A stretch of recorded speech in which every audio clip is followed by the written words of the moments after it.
दोस्तों हम बात करते हैं उस आर्टिकल की जो अल जजीरा वेबसाइट में पब्लिश हुआ, जिसको लिखा एलन आयर ने।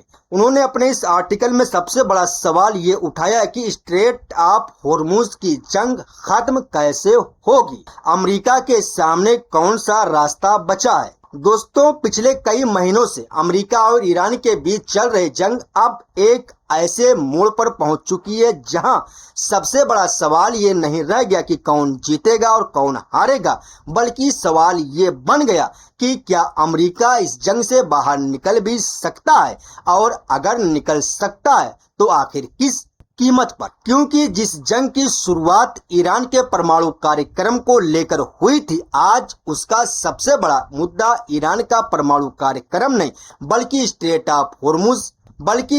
ऑफ होर्मुज बन चुका है। यही वजह है कि इस लड़ाई को सिर्फ ईरान की जंग कहना शायद काफी नहीं होगा। ये धीरे धीरे एक ऐसी जंग बन गई जिसका केंद्र यानी मरकज स्ट्रेट ऑफ होर्मुज है और जिसका असर पूरी दुनिया की अर्थव्यवस्था पर पड़ रहा है। लेकिन यहाँ एक बड़ा सवाल है, क्या अमेरिका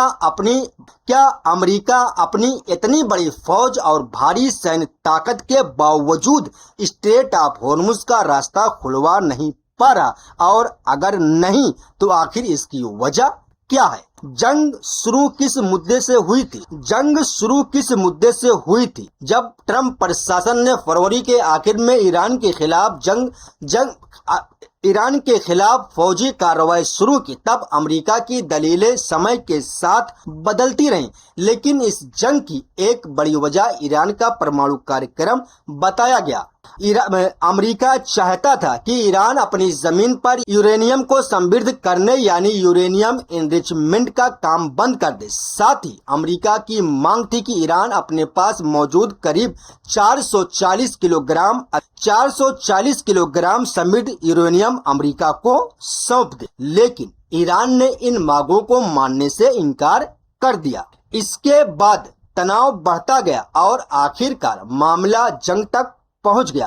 अमेरिका को शायद ये अंदाजा था कि लगातार सैन्य दबाव और बमबारी से ईरान पीछे हट जाएगा, लेकिन कई महीने गुजरने के बाद भी ईरान ने न तो शर्तें मानी और न ही अमेरिकी दबाव के सामने झुकने के इशारे दिए। यहीं से अमेरिका की मुश्किलें बढ़ने लगी, क्योंकि जंग शुरू होने का मकसद कुछ और था, लेकिन अब अमेरिका को एक बिल्कुल नई और कहीं ज्यादा बड़ी परेशानी का सामना करना पड़ रहा है। अमेरिका और इजराइल के हमलों के बाद ईरान ने तेजी से स्ट्रेट ऑफ होर्मुज से गुजरने वाले समुद्री जहाजों को धमकी देना शुरू कर दिया। ईरान पहले भी कई बार कह चुका था कि अगर उस पर बड़ा हमला हुआ तो स्ट्रेट ऑफ होर्मुज के रास्ते को बंद कर सकता है। इसलिए ये कदम पूरी तरह अचानक नहीं था, लेकिन लेखक के मुताबिक अमेरिकी प्रशासन के पास इस स्थिति से निपटने के लिए कोई असरदार योजना नहीं थी। दोस्तों जंग के शुरुआती दौर में अमेरिका का मुख्य मकसद ईरान के परमाणु कार्यक्रम को रोकना था, लेकिन अब हालात बदल गए। अब अमेरिका के लिए सबसे बड़ी प्राथमिकता यानी उसका मकसद ये बन गया कि किसी तरह स्ट्रेट ऑफ होर्मुज का समुद्री रास्ता फिर से खुलवाया जाए। यहीं पर सबसे बड़ा विरोधाभास दिखाई देता है। अमेरिका चाहता है कि स्ट्रेट ऑफ होर्मुज में जहाजों की आवाजाही सामान्य हो जाए, लेकिन ईरान अब इस रास्ते को सिर्फ एक समुद्री मार्ग नहीं बल्कि अपनी राष्ट्रीय सुरक्षा का अहम हिस्सा मान रहा है। ईरान का मानना है कि स्ट्रेट ऑफ होर्मुज पर उसका प्रभाव मुस्तकबिल में अमेरिका और इजराइल के किसी नए हमले को रोकने के लिए एक मजबूत रणनीतिक ताकत बन सकता है। दूसरे अल्फाज में कहें तो ईरान स्ट्रेट ऑफ होर्मुज को अपनी एक तरह का सुरक्षा कवच और दबाव का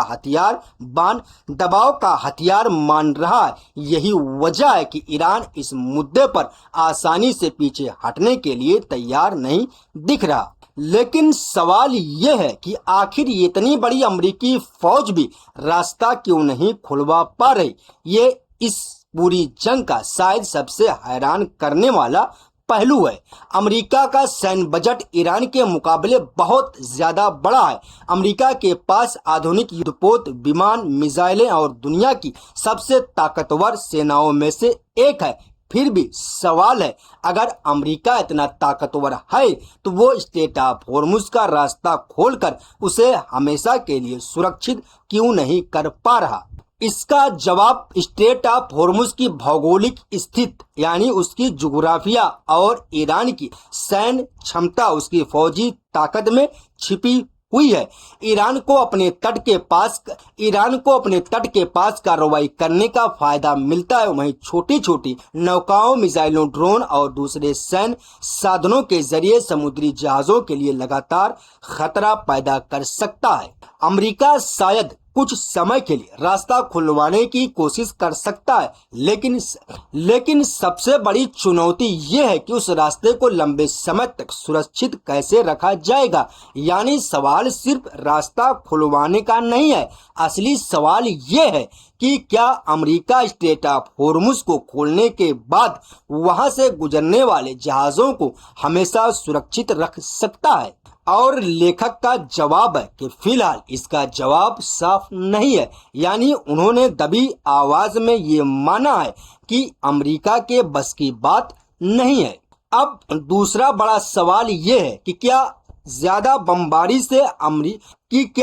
बमबारी से ईरान झुक जाएगा? ट्रम्प कई बार इशारा दे चुके हैं कि अमेरिका ईरान पर और बड़े हमले कर सकता है। उन्होंने ये भी कहा कि ईरान पर इतना दबाव डाला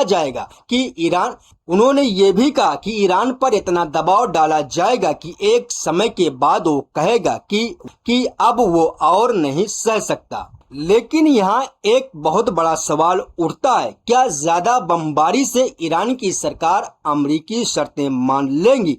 लेखक के मुताबिक ऐसा होना जरूरी नहीं है। ईरान की रेशनी गार्ड यानी IRGC की लीडरशिप ये मानती है कि अमेरिका और इजराइल सिर्फ ईरान की नीतियां बदलना नहीं चाहते, बल्कि इस्लामिक रिपब्लिक के पूरे सिस्टम को खत्म करना चाहते हैं।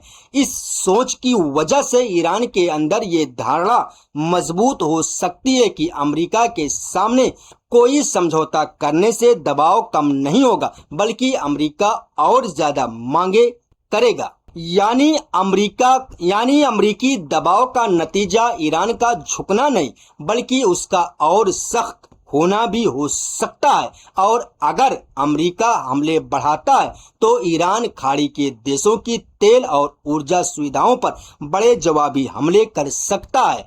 ऐसी स्थिति में जंग खत्म होने के बजाय और फैल सकती है। अब तीसरा बड़ा सवाल यह है कि क्या अमेरिका ईरान को पूरी तरह तबाह कर सकता है?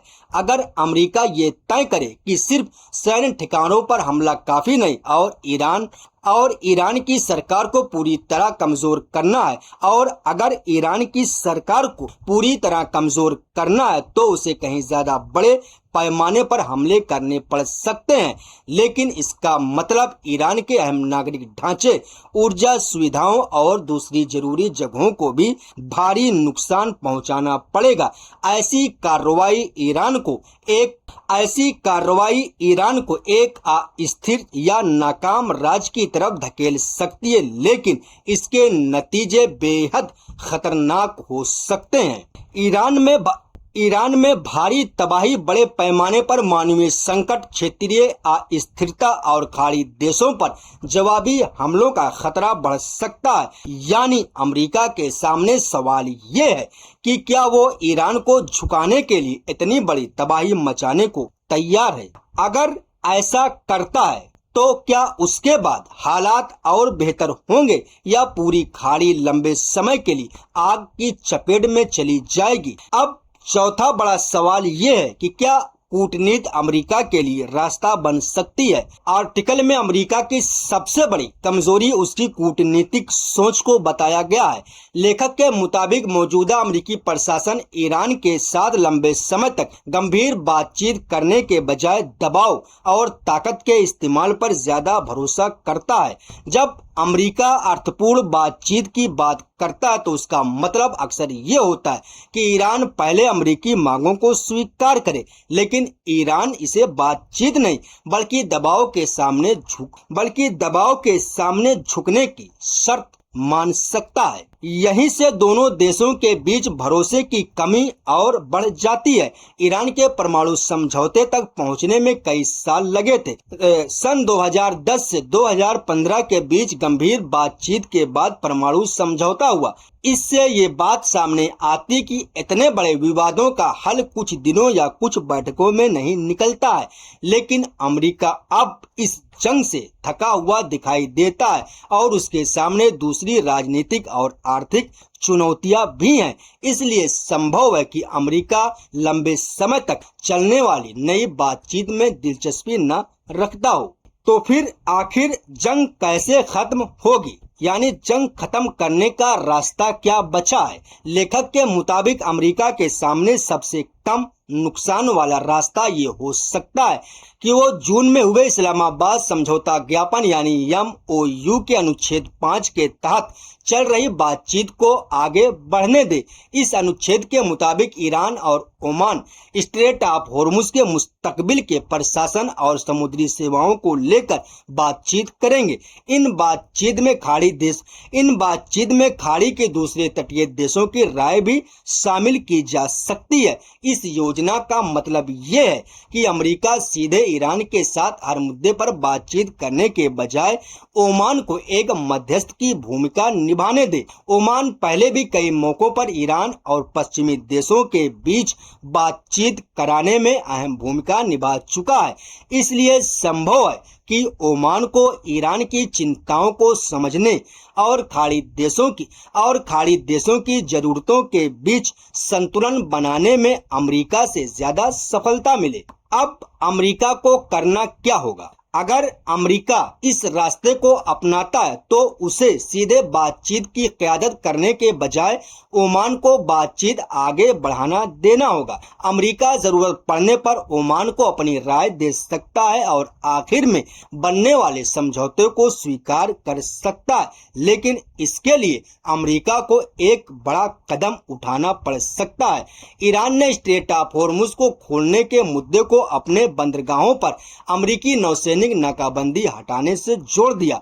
इसका मतलब ये हो सकता है कि स्ट्रेट ऑफ होर्मुज में जहाजों की आवाजाही बहाल करने के लिए अमेरिका को ईरानी बंदरगाहों पर लगी नाकाबंदी में राहत देनी पड़े। यही अमेरिका के लिए राजनीतिक मुश्किलें पैदा हो सकती हैं, क्योंकि अगर अमेरिका ये कदम उठाता है तो उसके विरोधी इसे ईरान के सामने झुकने वाला बता सकते हैं।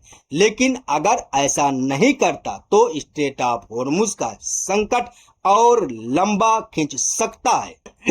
ईरान और खाड़ी देशों के बीच सबसे बड़ा मतभेद क्या है? खाड़ी के देश चाहते हैं कि हालात जंग से पहले जैसे हो जाएं, यानी समुद्री रास्ते सामान हो, स्ट्रेट ऑफ होर्मुज में पहले की तरह आवाजाही चलती रहे। लेकिन ईरान शायद पुराने हालात में वापस नहीं जाना चाहता।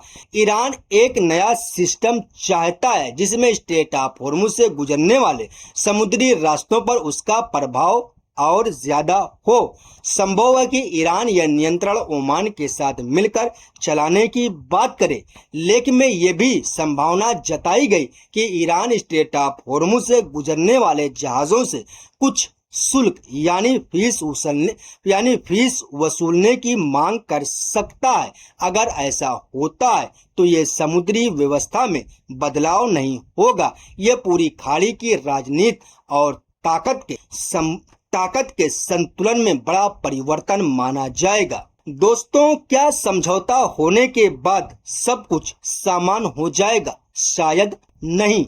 मान लीजिए ईरान और ओमान के बीच कोई समझौता हो जाता है और स्ट्रेट ऑफ होर्मुज का रास्ता खुल जाता है, तब भी हालात तुरंत पहले जैसे नहीं होंगे। जंग से पहले जितने जहाज इस रास्ते से गुजरते थे उतनी आवाजाही जल्दी वापस नहीं आ सकती। कंपनियां सुरक्षा को लेकर चिंतित रहेंगी, बीमा की कीमतें बढ़ सकती हैं और कई देश दूसरे रास्ते तलाशने की कोशिश कर रहे हैं। इसके अलावा अमेरिका के सैन्य अड्डे खाड़ी में बने रहेंगे। अमेरिका की ईरान पर पाबंदियां खत्म नहीं होंगी। दूसरी तरफ ईरान अपनी सैन्य और रक्षा ताकत को फिर से मजबूत करने की कोशिश करेगा ताकि मुस्तकबिल में अमेरिका या इजराइल के किसी नए हमले का जवाब दिया जा सके। यानी समझौता होने के बाद भी दोनों देशों के बीच अविश्वास बना रहेगा। दोस्तों, अब पूरी दुनिया की नजर एक अहम सवाल पर टिकी है। क्या अमेरिका अपनी सैन्य ताकत के बावजूद ईरान को झुकाने में नाकाम होने के बाद बातचीत का रास्ता अपनाएगा या फिर वो जंग और बड़ा करेगा? क्या ओमान की मध्यस्थता स्ट्रेट ऑफ हॉर्मुज का रास्ता खुलवा पाएगी? क्या ईरान स्ट्रेट ऑफ हॉर्मुज पर एक नया अधिकार चाहता है? और अगर ईरान की शर्तें मान ली जाती हैं तो क्या ये अमेरिका की हार मानी जाएगी या फिर एक बड़ी जंग को रोकने के लिए जरूरी समझौता?